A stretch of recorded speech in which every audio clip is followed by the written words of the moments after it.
Welcome to our channel. Today, we're journeying back in time to one of the most tumultuous decades in European history, focusing on a single city, Bucharest, the capital of Romania. The 1940s were not just a period of war. For Bucharest, they were a whirlwind of political upheaval, natural disaster, and profound transformation. This was the decade that saw the glittering little Paris of the East extinguished, paving the way for nearly half a century of communist rule. Join us as we uncover the story of Bucharest in the 1940s. Our story begins in 1940, a year that can only be described as catastrophic for Romania. In Tesumer, under immense pressure from Nazi Germany and the Soviet Union, the country was forced to cede huge swaths of territory. Bessarabia and northern Bukovina went to the Soviets, northern Transylvania to Hungary, and southern Dobruja to Bulgaria. This national humiliation sent shockwaves through the capital.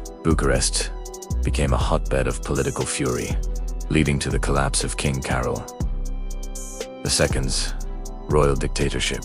In September, he was forced to abdicate. Power was seized by General Ion Antonescu, who formed a tense alliance with the fascist Iron Guard, creating the so-called National Legionary State.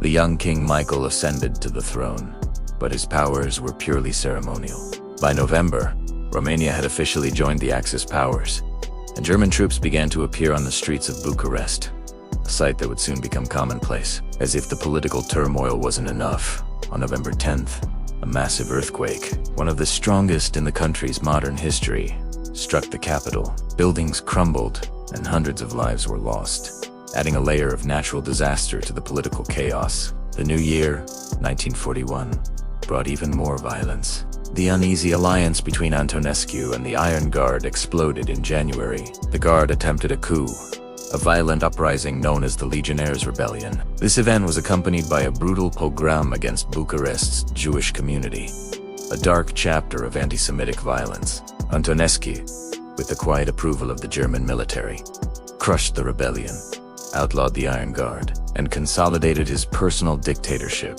Just a few months later, in June, Romania entered World War II on the side of the Axis.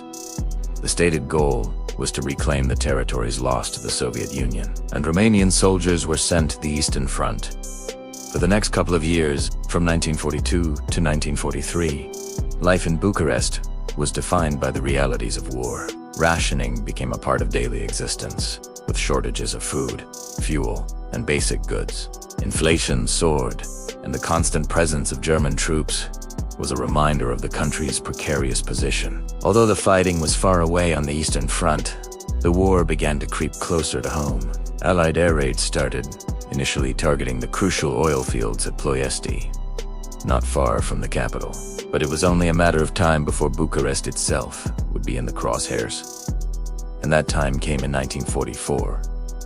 This year marked the climax of destruction for the city. Starting in April and continuing through the summer, Bucharest was subjected to intense, systematic bombing by the Anglo-American air forces. The goal was to disrupt the German war machine's supply lines, but the cost to the city was immense. Thousands of buildings were destroyed, and countless civilians were killed. The once elegant boulevards were turned into rubble-strewn landscapes of ruin. The war had arrived in Bucharest with terrifying force. Then, on August 23rd, 1944, came the decisive turning point. With the Soviet Red Army pushing deep into Romania, King Michael I, in a bold and dramatic move, staged a royal coup. He had Marshal Antonescu arrested and declared that Romania was switching sides, joining the Allies against its former German partners. It was a stunning reversal. But it came at a price.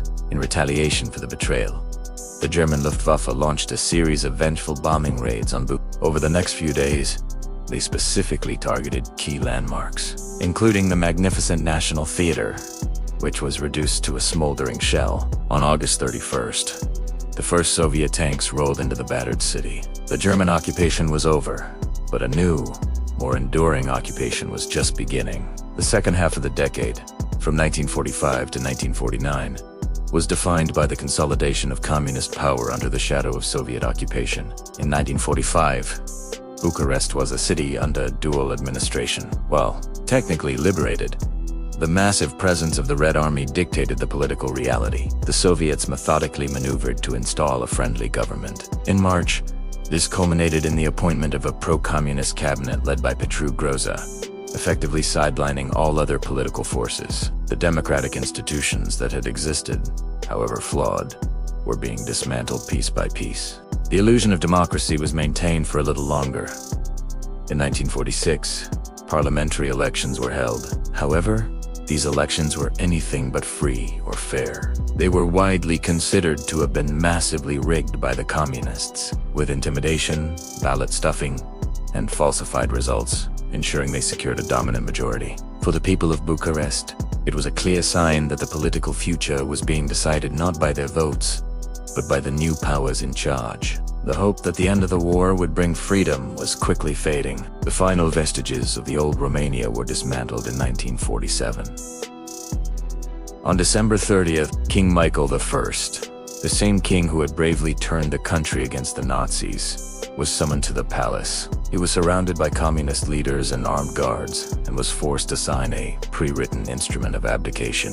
With the stroke of a pen, the Romanian monarchy, which had existed for over 80 years, was abolished. Romania was immediately proclaimed a People's Republic. It was the end of an era, a final, definitive break with the country's past. The years 1948 and 1949 saw the new communist regime solidify its control through a campaign of terror and radical transformation. In June 1948, a sweeping law of nationalization was passed, seizing all private industries, banks, and businesses. The economic backbone of the old society was broken overnight. This was followed by political purges. Intellectuals, former politicians, industrialists, and anyone deemed an enemy of the people were rounded up in mass arrests. Show trials were staged to eliminate opposition, and the infamous secret police, the Securitate, began its reign of terror. Bucharest was no longer the little Paris. It was now the laboratory for a vast social experiment,